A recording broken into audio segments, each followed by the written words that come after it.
Previously on the Outside of Sunday podcast. I was 12, I was jumping on the train with my friend, and then our next door neighbour was sitting outside having a few drinks, and then he offered, I think it was some homebrew whiskey. He was about 16 or 17 at the time. I tried it, and then he just kept giving me shots of it. So I ended up getting very intoxicated, and he pulled me over to the neighbour's house thing, and I couldn't even stand up, and he just let me, and I remember just falling down in front of him, and he's like, "Look what you've done to my daughter. Oh my God. She's 12 years old." Even though you had such a bad experience, it didn't put you off? For some reason, I just still gravitated towards it.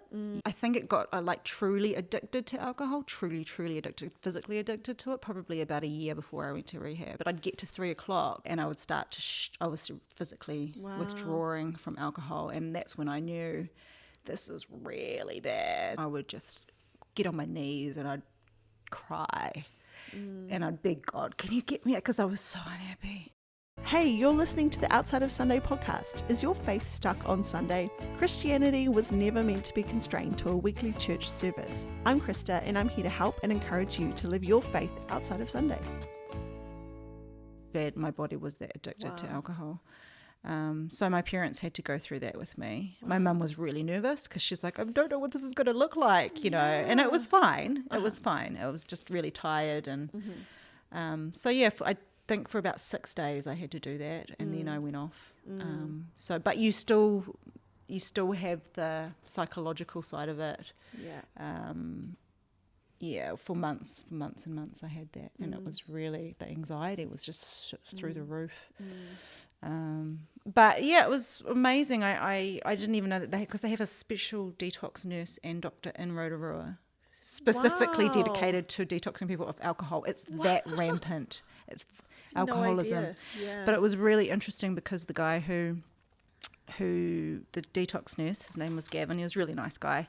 He said that my situation was really unique because I was young, not that young, but most people that he deals with are in their 50s, 60s, gotten to that point in their life. They've lost every single person in their life because of the alcoholism. They don't, most of them, he said, they're by themselves at home, and they just have to do it on their own. And he said my situation was really unique because I had family with me, and that broke my heart because I was just thinking about all these lonely people just drinking themselves to death, and that's what you're doing. You're drinking yourself to death. And you've got no hope, nothing. Nothing. On. It is hopelessness, man. It really is, Krista. I put this photo. I printed this photo off because I kept a little bit of a diary when I was drinking, because I'm strange like that, and I'd take a video diary sometimes of when I was drunk just to see what I looked like. And I actually took this photo and I had put it up on my wall. This is before I went. I put it up on my wall at rehab to remind myself this is why I'm doing this, because I don't ever want to get it to that point. But that's what my face was like. I was just so hopeless, just miserable. I was crying all the time. I was just so stuck. And I just look at that, and I'm just like, my eyes are dead, you know? That's what people would say to me. They'd say the difference is your eyes. And obviously I lost quite a lot of weight not drinking as well, which is an added bonus. Just your eyes are... You can see the hope. Yeah, you can, You can. My daughter used to say that to me. My older daughter, she'd say, because I used to try and hide my drinking from them. I didn't want to drink in front of the kids. She used to say to me, when you drink, Mum, I can just tell because your eyes go dark, and it's like you're not there, because you're not. You're, and that's so dangerous, so dangerous. It's like something takes over you, and that's what it felt like. It's almost like you get possessed or something. It's really... Well, you're not of sound mind, are you? So, you know, God, what does God say? You know, be of sound mind. And sober-minded. Sober-minded. So that's... So did your, I don't know if you want to talk about this at all, but how did your girls kind of handle your alcoholism before you went? Well, it was interesting because the 2 little ones had to get a family lawyer report done on them. And they sort of do a bit of it was actually really helpful for me because they do a report on the kids' state of mind and stuff. And they asked them, they said, what do you know where mum is? And and then Soraya, my smallest, she said, yeah, mummy's gone to a hospital to get help, and then they asked her, what did you notice about mum? And then they both said, she gets a bit funny at nighttime, but she's always okay in the morning, but she had lots of headaches and sore tummies. So from their point of view, I was still being a mum. I was still going to work every day. Like I was trudging through. I was still cleaning the house. Well, I think towards the end, things got pretty bad. I was giving up a bit, yeah. I just couldn't function. I was starting to really not be able to function because I was a functioning alcoholic, I'd still get up and go to work. But people were noticing it at work. They didn't know what it was, but they were like something's up. They're like, oh, she's lost her sparkle. Yeah. I lost my sparkle. Yeah, and I'm quite a sparkly person. I like my sparkles. Yeah, so that's what they did notice. But I ended up quitting. I ended up leaving that job anyway, and they said, good on you. They were really supportive, and they said, we don't know we were going to find another teacher, but your mental health is really important. And at the end of the day, you're working with kids as well, and you have a responsibility to be a well-minded person. And I thought, bang on. That's so true. So true. And there's so many emotions that go through you when you're stuck in addiction because you feel so guilty. There's so much guilt and shame that you carry. It's like the heaviest burden you'll ever carry because you know that what you're doing is destructive and you know that it's harming people and but you just can't stop doing it. Yeah. It's horrific. It's horrific. The whole running from God thing. Again, and that on top of it, that must have been such a weight. It was, and then the cycle just continues. I want to feel better. So what do you think it was that finally kind of got you out of your addiction? In all honesty, just consistency, daily and deliberate consistency, relearning how to think, how to being brave enough to face my feelings, some deep feelings, and I'm still dealing with that now because I'm still pretty fresh, really. For me, it didn't happen overnight. Like I said before, some people they just healed, and it's just like this revelation, and for me, I had to. It was every single day. And you often hear that in AA circles, one day at a time. Yeah. And it's like that at the beginning. And I edited it, and it is. But I also really loved the guy who ran it. I'll tell you about him actually. He's an incredible man. Peter Carrington, amazing man. But he said he doesn't really like the AA model because it's one day at a time, yes, but let's look forward, you know, what's next. It's not just one day at a time. At the beginning, yes, absolutely. Well, you've got to have something to aim for. You've got to have something to hope for. Absolutely. And it's incredible because we had I didn't mention this before, we had chapel service every Tuesday night, and that people would come from the community, I suppose, people that had been touched by the place, or there'd be a lot of ex-students came. They called them students rather than patients. Cool. Who goes back to a rehab, every Tuesday? It was an incredible environment, and we just worshipped together, and then we would share testimony, or we'd share about our lives. That for me, that was such a powerful thing. And I used to get up, I would make myself get up and talk. It was nerve-wracking for me, but once I got up there, I was like, whoa, I'm just like, this is where I'm meant to be. Like, it was really good for me. I've always been okay, not always, but with my teaching, I've been quite good at public speaking, but, really practical stuff. Yeah. Whereas when you're sharing your heart, it's different. That's a whole different thing. Yeah. Yeah. And it's emotional, and it's scary, and you're making yourself vulnerable. And that was a big part of my recovery too, is making yourself vulnerable. And I still struggle with that because in my life I've made myself vulnerable to the wrong people and been treated really badly. Yeah. I got scared. I was scared. I didn't know how to trust people. I could trust my parents, but I still always had this feeling of I'm just the black sheep, and are they just doing this because they have to? I had to really battle a lot of that. And I still do some days, but generally I'm like, man, my parents just really love me. Like, I really love my children. Yeah. And my parents love me because I'm their child, you know. And we only get a little glimpse of God's love for us, I think. Yeah.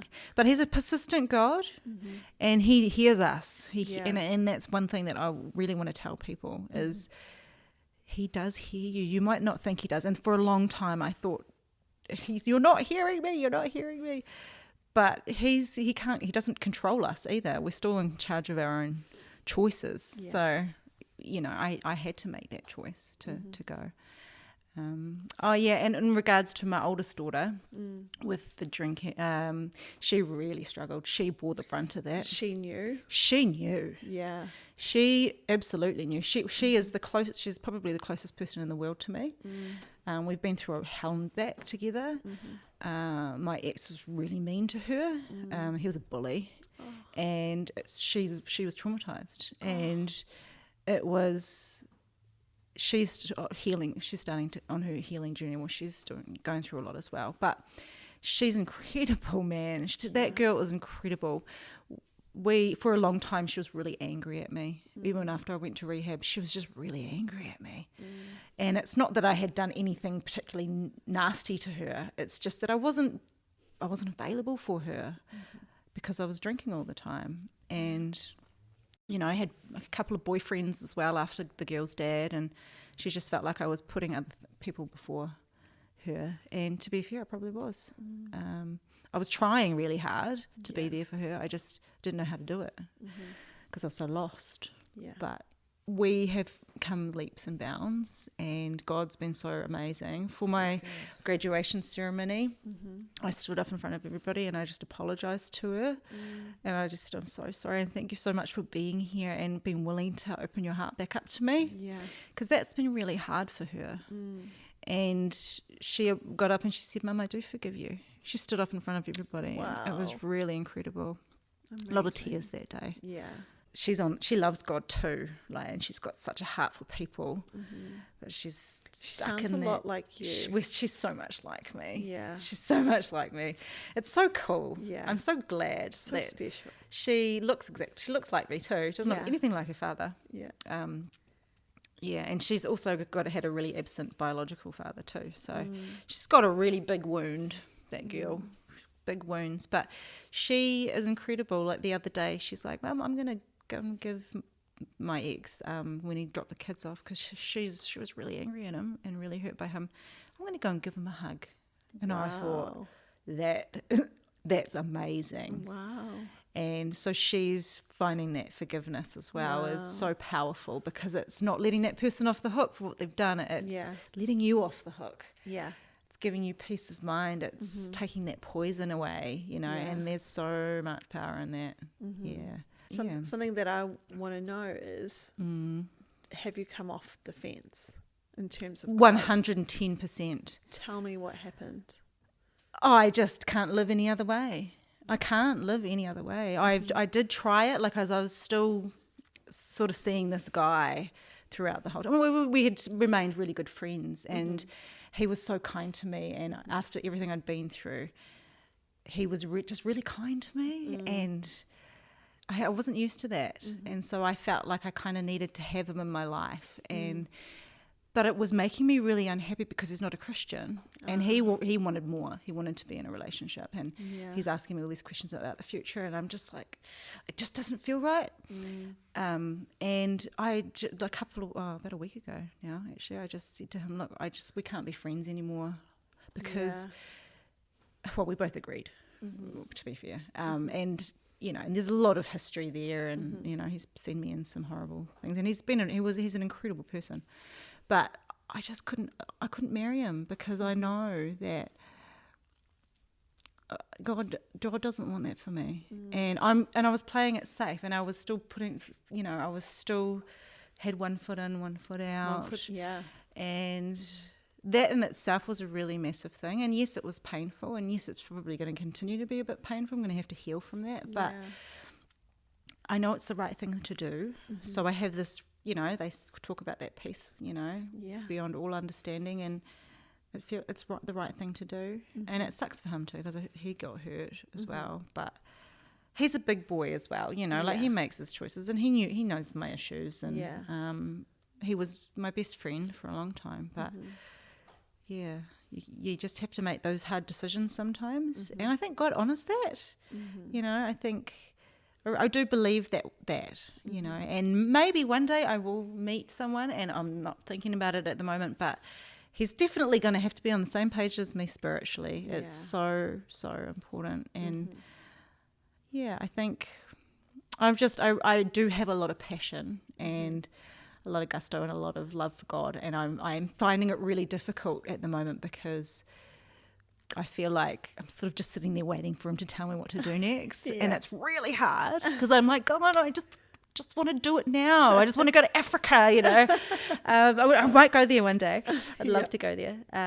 But he's taught me that it's not about being loud, and it's not about being showy, and it's not about having to be this great grand thing. It's about what's in front of you right now.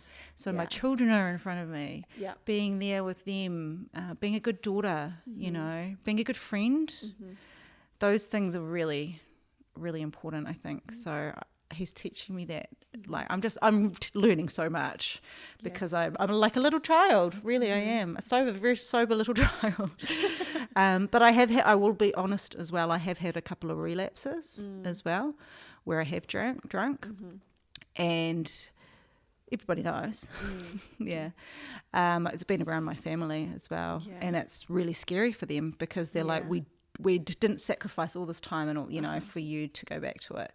So I have to get really real with myself and go, okay, what was going on with me that I felt like that was okay? And because there's a big part of you that lies to you that says, I can control this. I'll be a normal drinker one day. I can't be a normal drinker. You can't be a social drinker. No. I just can't be. And what's the point? And it's not worth the risk to have a drink, like seriously. And you're not really missing out on anything. I mean, you know, when you're an alcoholic, you miss out on so much. You miss out on life. So, I've had to be really honest with that. And my parents, they were really good about it. They were like, it's not the end of the world. You've been honest with us. You know, they were really good. They sat me down. They were like, and they were so gracious, and they just prayed for me, and it was just like, this is amazing, because in your mind you just think it's such a it's the end of the world. It's almost like a revisit to your 12-year-old self, you know, and how that was a different reaction to what's happening now. Yeah, it's almost healing. Like growth in both of you guys. That's so interesting, Krista. Very different situation. They handled it very, very differently. I think because they learned that the first time didn't work very well. I think they were just trying to scare me, scare me into... They were probably so surprised they had no idea how to handle it. Yeah, of course. I would be like, you'd be shocked. And you not would know be. What to do. No, of course. And I understand that. I do now, but at the time it was really hard. Yeah. But I just want to revisit a little bit your walk with the Lord now. Like, can you just explain for people how you're living for Jesus now compared to how you were on the fence before? Well, I was very selfish. I was very, very selfish. I wouldn't have admitted that or even thought that. Because when you are in addiction as well, you are very selfish. But I was very, very selfish. Like, it's all about me and what I need and what I want and what's going to make me happy. So my mentality around that is completely shifted, and it's not about me at all. It's all about God. So isn't that so funny, eh? Like, we live our whole lives thinking we're the main character. Like, I'm the main character of my story, you know, blah, blah, blah. Actually, God's the main character. And if we can give something to God, or if we can, you know, just the fact that he extends to us salvation, like, it's just, yes, I get to be a part of this, you know, like, he's bringing me in and he offers that to everyone. But just, that shift in mentality of, I'm not the main character in my own story. God is the main character. Absolutely. And by his grace, this can be a good story. Well, not that I mean this is about a story, but like this can be a good life for God. Yeah. Yeah. Wow. Yeah, for sure. And it's a complete mind shift. It's really hard to articulate. There's been massive changes just in regards to so many things. I still have to practice my daily stuff, like, you're beautifully and wonderfully made, and like, I know that sounds really cheesy, but these are the things that I've had to learn because my self-esteem was so low for so long. My self-worth was terrible. I have to do these things and remind myself of what he says. And I read the Bible. I'm really, really, I try really hard to make sure that I have my routine where I read and I journal and I pray, and my prayer life's completely changed. That's huge. Yeah. So I'm in conversing with God. It's a natural thing now. It's all day, every day. Even when I did relapse, I'm like, okay, God, like, I'm here and I want you to take this pain away. But I drank anyway. But he's still there with me. Like, it's just a really different. I don't feel distanced from him. It's not just I pray when I'm down or I'm desperate, which is what used to happen. Yeah. It's, all right, God, what are you going to teach me today? What am I learning through this hard stuff?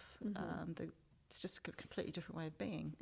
And understanding the Holy Spirit, I think, as well, like, that's been a big thing for me. Because even though I was raised in a Christian home, I feel like there's a lot of things I didn't really understand, and I was was living off the back of my parents' faith in many ways and seeing what they do. But I'm not them and they're not me. No. And God created me very uniquely and for a unique purpose. And when I stopped comparing myself, that really shifted as well. That's good, it really shifted the way that I view myself. And it kind of takes the shame away as well, because you're like, I'm not you and you're not me, and we've got completely different stories. And owning your stuff is really important. Like apologizing to your mum when you're a bit moody, which has been happening because I'm living with them at the moment. Saving for a house to buy a home, and it's tough. Living with your parents. Well, like you say, practicing things like that, which is beginning to have that change of being able to say I'm sorry quickly. Sorry. Like, I mean, that even happens with me and my husband. Like, if I answer him in like a snappy kind of way. What usually happens now is like I'll go away for like 2 minutes and then I'll come back and be like, I'm really sorry, I shouldn't have snapped at you. But like these little things, it's God changing your heart and God, like almost like alerting in yourself when you've put that foot wrong, whatever, and reconciling and everything like that. But it's through the grace and the goodness of God, because we cannot do that in our own. Like, I would not do that previously before the Lord did that work in me. I would like ignore him for like days if he did something that like upset me or whatever, and just be like, like holding on to stuff. But like when the Lord is working in your life and when you've, put your faith and your trust and realized the sinfulness of our own selves, and just the growth and the change that the Lord does in our hearts is just, you can't do that on your own. You need the Lord for that. Is that something that you've noticed? Oh, hugely. And everything, and every aspect of my life. He does change you, but it does happen slowly, I think. Yes. But I think there's a reason for that. And there's grace in that, That's it. Like, there is grace. He is working on us. We're all in a process of sanctification, which will go on until we are in glory. None of us has ever arrived. None of us is perfect. Christ is perfect, and he is our righteousness. One thing that when you were talking I was thinking about was the difference between really wanting to live for God. I think it's changed the connection that I have with my family as well, because we're on the same level now. I'm not on the same level, but like we really connect well. Like with my sisters, it is different. It's different. When with my sisters, we just sit and talk for hours, and there's no way that I could have done that before. We just couldn't relate, I suppose. I mean, I always believed in God and things like that, but it was. Well, believing in God is not the same as being saved and being a new creation. That's true. And being in the family of God. There is like, sister relationship is one thing in the flesh, but like sisters in the faith, and there's an instant like bonding and like an instant just like almost not, I don't know, like you want to be around each other, and you can talk for hours about the things of God or about what's happening in your life. It's so special. And I've been absolutely loving having you like come along to things that we're doing and whatever, because it's like you are a new person, Krystal. And I'm amazed when like the things that you say, and when we're doing Bible studies and things like that. I mean, God is working in your life in an amazing way, and it's just a joy just to have you along with us. Thank it really you. is. Yeah, thank you for being part of it. It's great. And just being open to having the hard conversations, because a lot of people don't want to talk about it. But it's interesting though. I think being vulnerable and being open is really, really, really important. Yes. And for a long time, I sort of had this feeling of, should I tell people or should I not tell people? And you don't have to advertise it, but if it comes up in conversation, yes, be honest about it. Yeah. Absolutely. And God uses that. And you can relate to people. I understand addiction. I look at, there's so much judgment around it, and it's horrible for people that are in it. Parents, that are addicted to drugs, alcohol, whatever you're addicted to. It's horrific and it's ugly, and they don't want to be in it, and they want to be good parents. They do. People want to love their children well. I do believe that. Yeah. It's just that these, trauma, generational trauma, these things happen. But it's given me such an empathy and such an understanding, which I would not have if I hadn't gone through it. Well, you couldn't. Like there's a certain level of like empathy that you could have, but if you've not been there, you don't truly understand. No. So if there's someone who's listening to this episode or watching this episode, and they're struggling with addiction, or maybe they don't even think that they're addicted, what is something that you would say to someone in that situation? I would say have a really honest look at yourself. And if you're hiding any of your behaviour, then that's a very clear sign that you've got an issue. Wow. Yeah, I think if you're hiding it, or if there's shame attached to it, you know. Yeah, getting really honest with yourself, not living in any denial. Yeah, that's really important, and it's get real, get really real with yourself. And if it's impacting your life, like if it's in a negative way, then it's probably not the right thing for you. I mean, it's not rocket science.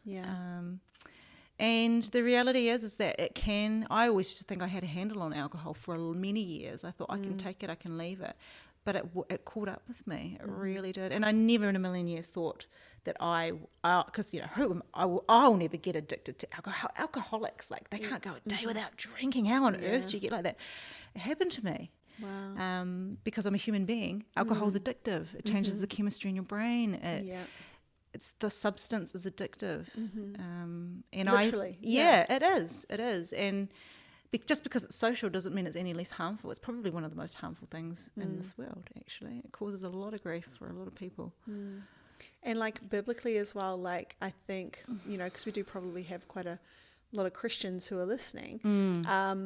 Biblically, I've looked into this, and it does not say you cannot drink alcohol in the Bible at all. Of course not. But it does talk about the signs of when you're at that point where it's too much. Yeah. Like there's literally guidelines in the Bible, like if your speech is stumbling, if you're finding it hard to walk, things like that. That if you are not, like we talked about already, like not sober-minded. Even when in preparation for this, I was looking at Titus 2 verse 3, talks about being reverent, not slanderers, or given to too much wine. This is in the Bible, but it's not saying don't do it. So I don't think everybody who drinks has an addiction, but it's just if we're going to be believers and we're going to follow the word of God and say that is our guide, then that is our guide. Absolutely. We have to actually do what it says. Definitely. Yeah, and I think with addiction it's very much tied into emotion. So with if you're drinking or if you're indulging in addictive behaviors like that, when you're upset or when you're stressed or when you're anxious, you really have to ask yourself what's going on here. So we literally, it sounds really simple, but we had to learn at rehab that not to be just react to emotion, because a lot of people have a lot of impulse control issues when you've got addictive problems. Okay. So learning that instead of, because as soon as we feel something, I've just got to self-medicate, but it's actually when you make the choices, the feelings come later. Okay. So relearning how to make good choices, and then the feelings come later. They might not come straight away. It's not going to be instant gratification. The feelings will come later. And doing the thing that you don't want to do, that you know is the right thing to do. Absolutely. Anyway. Yeah. And it sounds really simple, like a real basic skill, but people that have been in addiction for a long time that part of their brain just doesn't register, because it's all about self-medicating and wanting to feel better. And I suppose that's the whole thing of what you were saying, is take a good look, be honest, cut the lies with yourself. Yes, absolutely. And perhaps with others too, and just be real. Yeah, be real. So if someone is in that place and they do identify that maybe this is something I'm struggling with, what would be, do you think, the first kind of step to getting some kind of help and to getting out of that? That's a very good question. I definitely talk to someone about it, which can often lead nowhere, I think. So in some ways, in many ways, like I said, I'd been trying to get help with it for a long time. And because I was functioning, people just didn't think I was that bad, like I was exaggerating or... So find the right person. Find the right person, maybe that if it is like your mum or an auntie or someone that you know is trustworthy and that you can be honest with, maybe, and just tell them the depth. And maybe find someone practical as well that can go, all right, what are we going to do about this? Where can we go and get the help? Because you need support when you're in that dark place, because you are in a dark place when you're, even if you're only at the beginning of addiction, it's not great. And there's so much shame and it holds you back from being honest about things, because you just think, oh, this person's going to think I'm the worst person in the world. And that's such a lie, because there's so much bravery and honesty. Yes. It's so hard to be really completely honest. And I mean, I've lied so much, like through my addiction, and I wouldn't say I'm a liar, but I became a liar, So to be honest is tricky. It's hard because you're just constantly trying to cover things up. And you don't want people to know. And my thing was that I always didn't want people to burden people with my stuff. But people want to be burdened with your stuff because they love you. That's right. And they love you. They want you to burden them because they want to help. And so if you can find, I suppose, that trusted person, that person is going to come alongside of you. Yeah. But if you can't, start with your doctor and see if you can get a referral for a counsellor or some of the services that they offer. Yeah, definitely. Because like you said, you had to actually have that detox. Medical detox. Was that through the Wellington people? No, it wasn't. It was a separate thing. Yeah. How did you get access to that? Yeah, that was really crazy actually, because I'd been to quite a few places to try and get help, and they sort of just kept brushing me off for some reason. And then I ended up going to the doctor again finally, and she was a really good doctor, and she put in a note to the community nurse.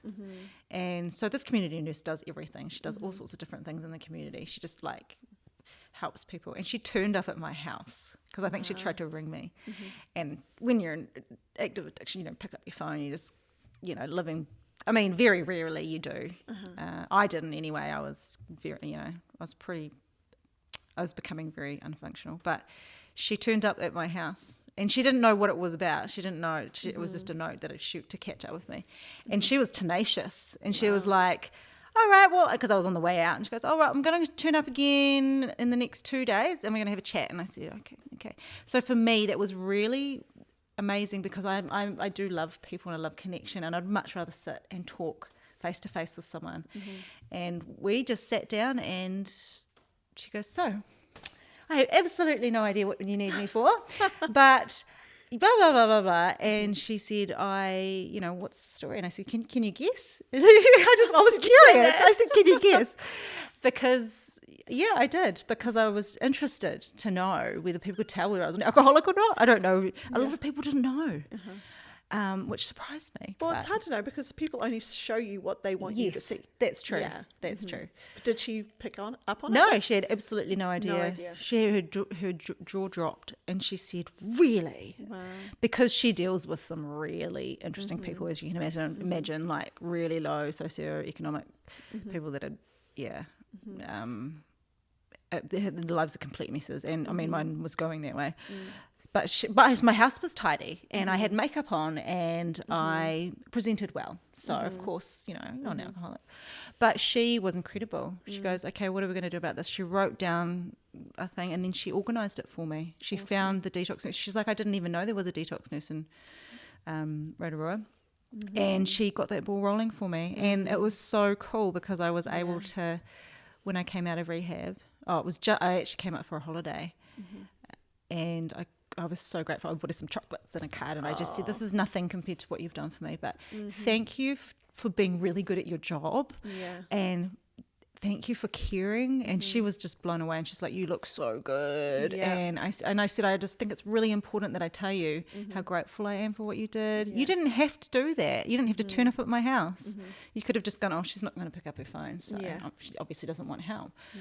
But she was amazing, and she doesn't drink or anything either. It's addiction's rampant in her family. So I think she probably has a bit of a special spot for it as well. Yeah. But I'm like, what an awesome lady. So awesome. So good. All right. Yeah. So if you can find help, go to your doctor. Keep pushing. Keep pushing. Don't give you up. are worth it. Absolutely. And recovery and sobriety is absolutely worth it. It's worth the battle for you because it's life and death. Yeah. It would have killed me. It was killing me. Yeah. When I went I got all my bloods done before, it's part of what you have to do before you go to rehab. My liver was just about because you can get cirrhosis of the liver, which is a really horrible disease. My liver levels were just all over the show, completely munted. Within 3 months, completely normal.